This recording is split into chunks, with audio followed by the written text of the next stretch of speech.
morning. We're joined today by Cynthia Wong from Empower to Free. Cynthia and her Empower to Free team deliver personal finance training for students in high schools.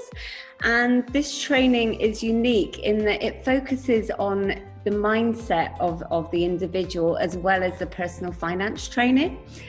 Cynthia and her team have already delivered this successfully in Singapore and are now bringing this fantastic training over to Australia for Australian students.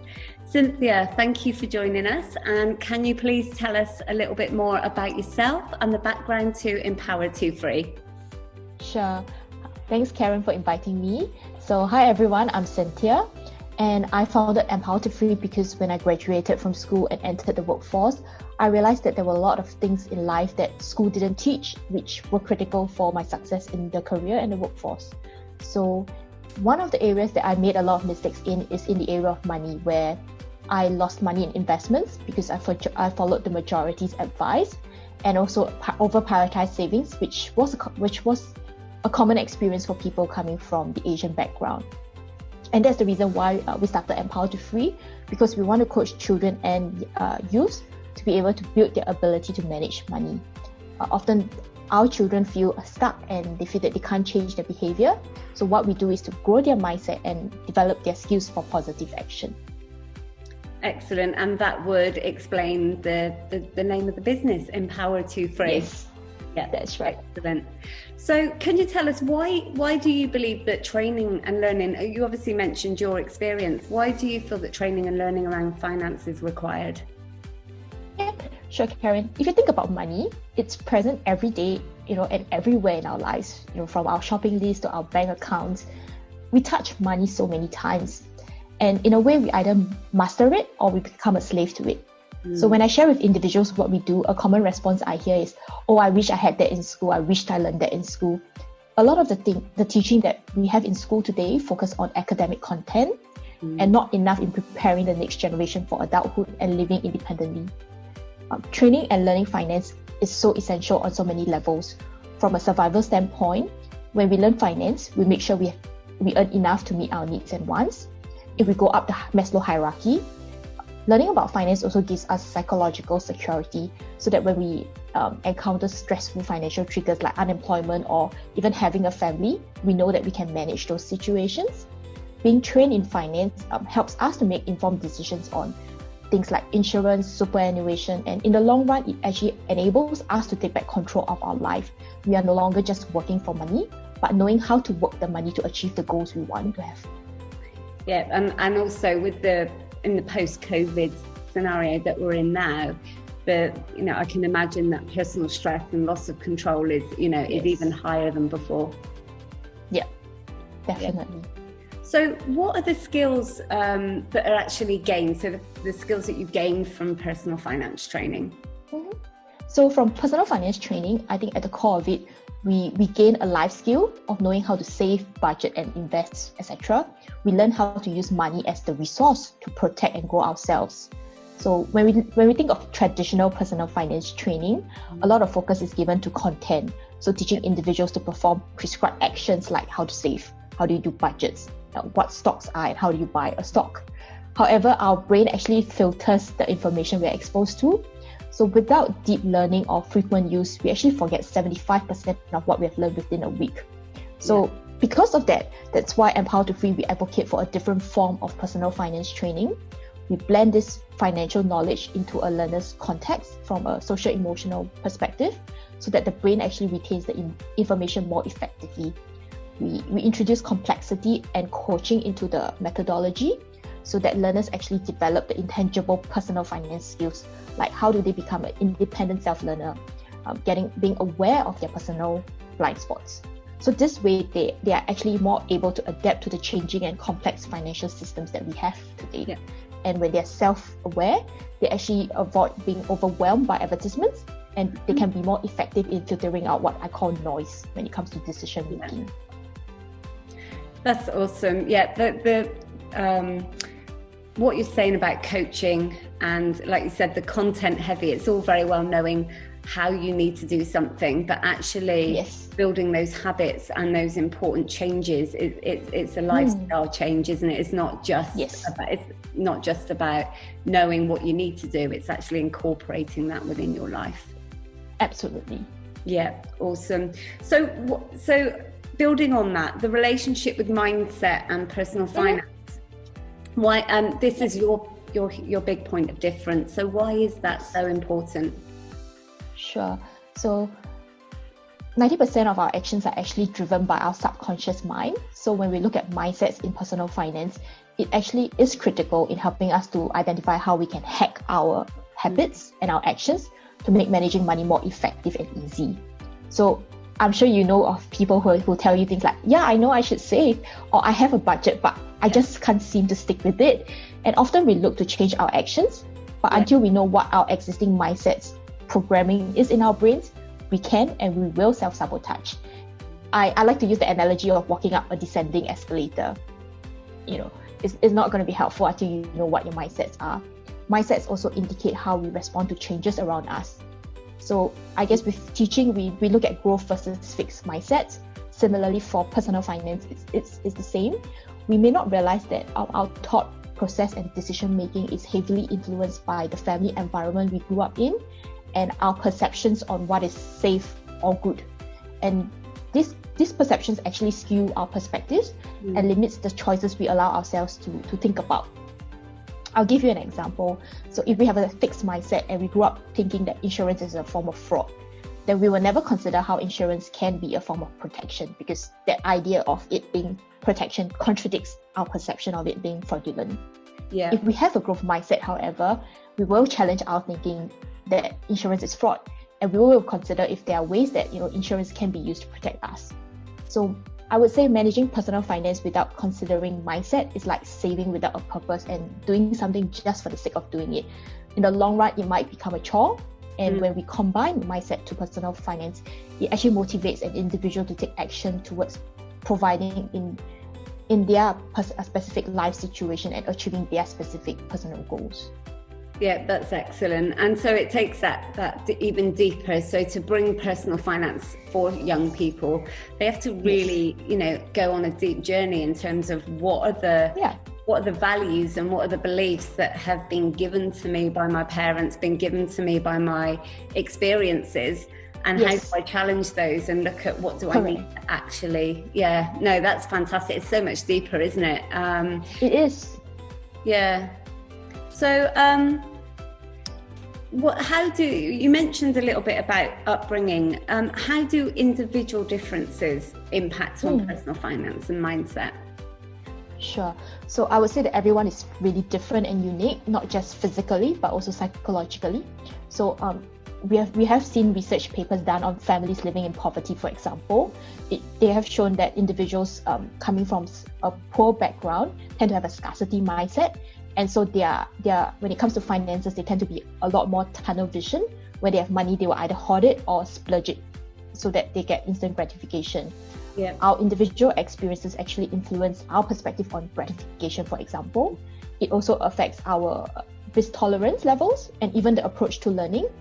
And all these traits affect how we see the value and purpose of money in our lives, which in turn determine how we spend, earn, and even make financial decisions.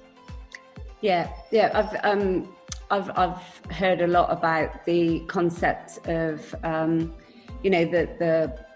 the suggestion of things like, money is the root of all evil, and how, those sorts of, negative connotations with money mean that people sometimes don't value what it can actually do for you. Yeah. Correct. Okay. So, how do then individuals adapt their mindset, and can you give us some examples? Sure. So I guess when it comes to personal finance, we all have our individual dreams and fears. And like you said, it's very important to know your personal values and hopes before we begin, because that becomes a strong motivation for mindset change. Before any adaptation, we need to know where we are at now and why we want a change or a shift. So I'll give the example of prioritizing between spending and saving. When we think of the equation, right, between income, saving, and spending, what is your equation? Is it income minus save equals to spend? Or is it income minus spend equals to save? So first off, we need to remember that there's no right or wrong answer. Depending on your life experience, gratification style, or even your current life circumstances, it might be the first or the second. Then we need to ask ourselves, where do we want to go? So we evaluate whether our current mindset is helping us to achieve the goals that we want to set. Yeah. So I grew up in a family environment which is pretty frugal and spending is minimal. So for me, my priority is savings. So if I want to save for a house, then there is no conflict between savings first and achieving that goal. However, if for someone else who wants to save for a house, but they grew up in a family where it's a mentality of, you only live once and their priority is income minus spend equals save, then there is a conflict here between their goal of saving for the house and their mindset of prioritizing spending. So perhaps then they need a shift in their mindset. When we look at adapting mindsets or changing mindsets, we can look at using affirmations and visualizations, because our brains actually work better in pictures rather than words. We do need to avoid negative statements. So frame the statements as I can or I want. Avoid the words no. So in this example, then we will say, okay, I can spend and still feel safe. And that's one way of looking at it. So now that I'm very clear what mindset I want to adapt to, then we need to look at how do we reinforce that why. So that then we look at creating environments that help our subconscious to embrace the new mindset. So it could be done by saying the affirmations frequently, creating a visualization board that we can look at every morning, so that the subconscious actually knows what we want to do. Another important point would also be to identify behavioral actions that trigger the old mindset, so that once we know that the old mindset is coming to play, we kind of actively compensate for that to cue the brain and try to remap our brain's cues. Yeah. Awesome. So with regards to those are really great strategies that are important for the financial management. So are there any other particular skills and strategies or techniques that they can sort of use in terms of managing their finance in addition to those? Sure. I think one thing I can't emphasize enough with the students that I've came across is really the importance of asking why and making sure it makes logical sense. Because when we think about budgeting, it's very easy to just do what everyone else is doing because we assume that there's safety in the masses. But that really is herd mentality, and it may not work for me because each of us have specific circumstances and personality. So even as we read self-help books or finance books, they will recommend certain specific actions, but we do need to consider the why for us, the context, and how we can adapt it for ourselves to maximize the effectiveness.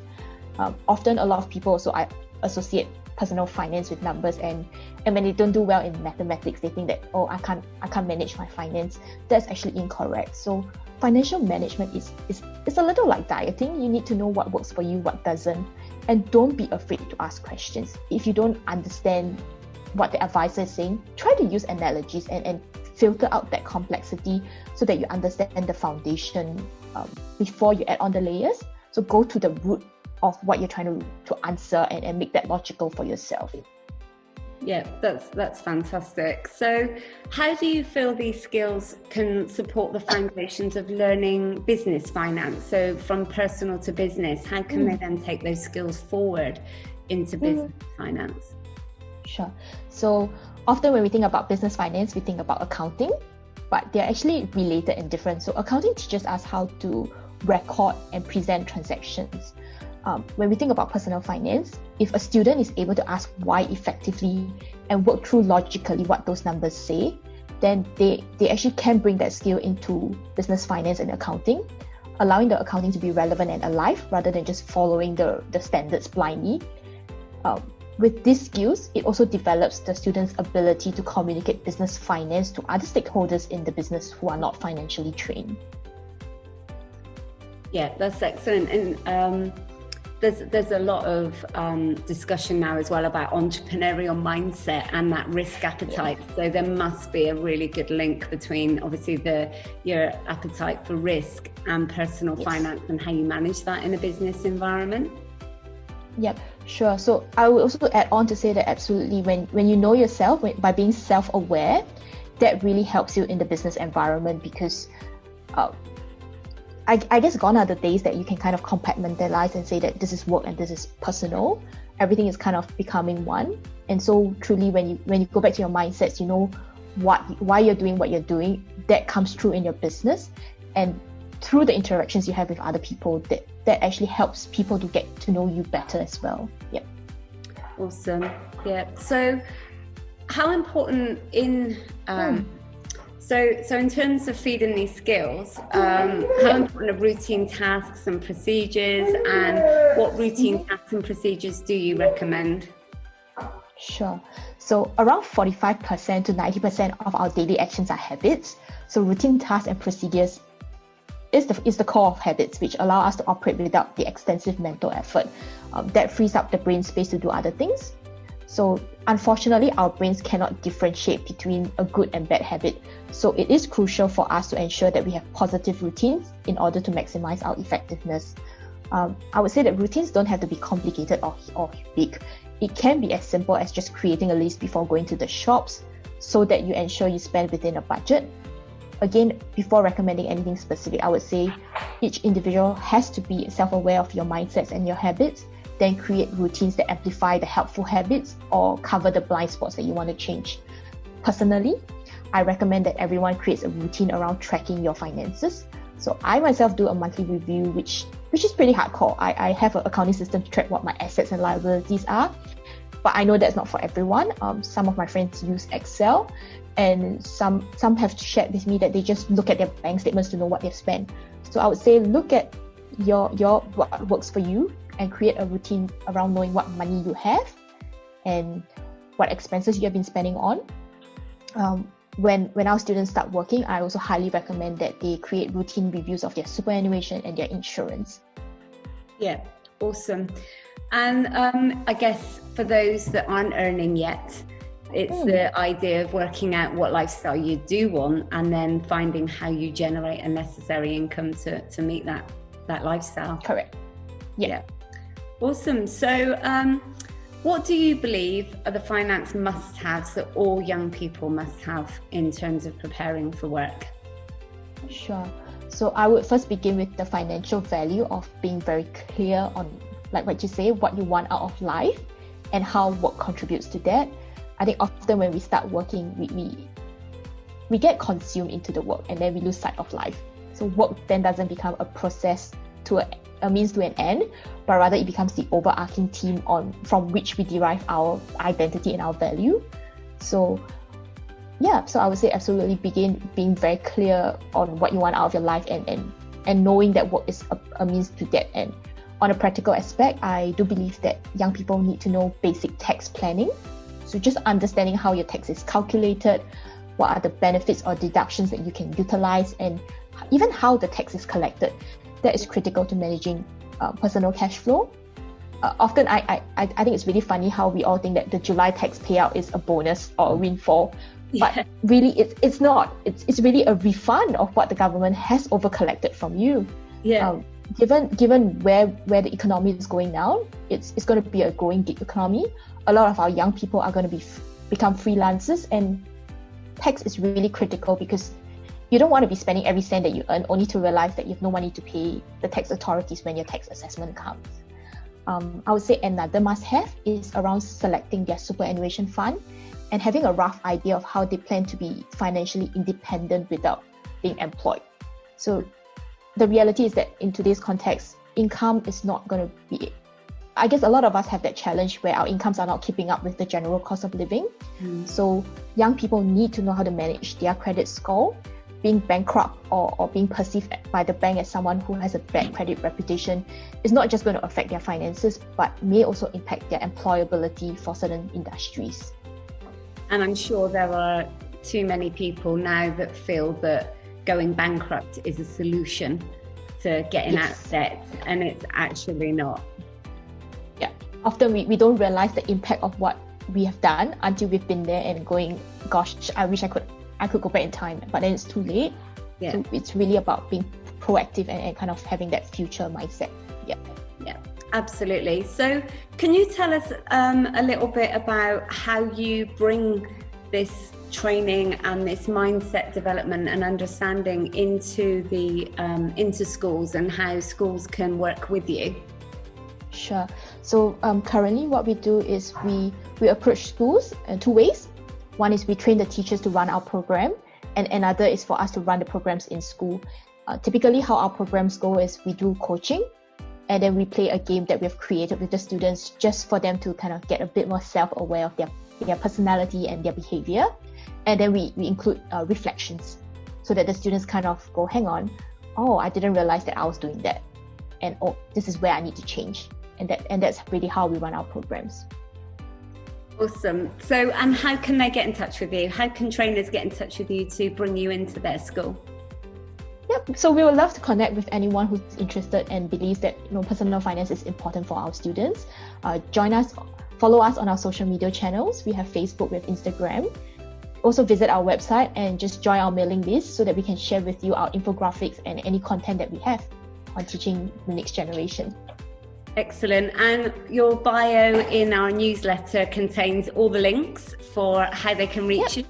So that's brilliant. Thanks so much for sharing. There is so much really valuable content in there about the not just learning the figures, but the wider impact and personal impact on the individual. So thank you so much for sharing, and thank you for joining us today. Thank you. Thanks, Karen. Thanks for having me. Thank you. Bye bye.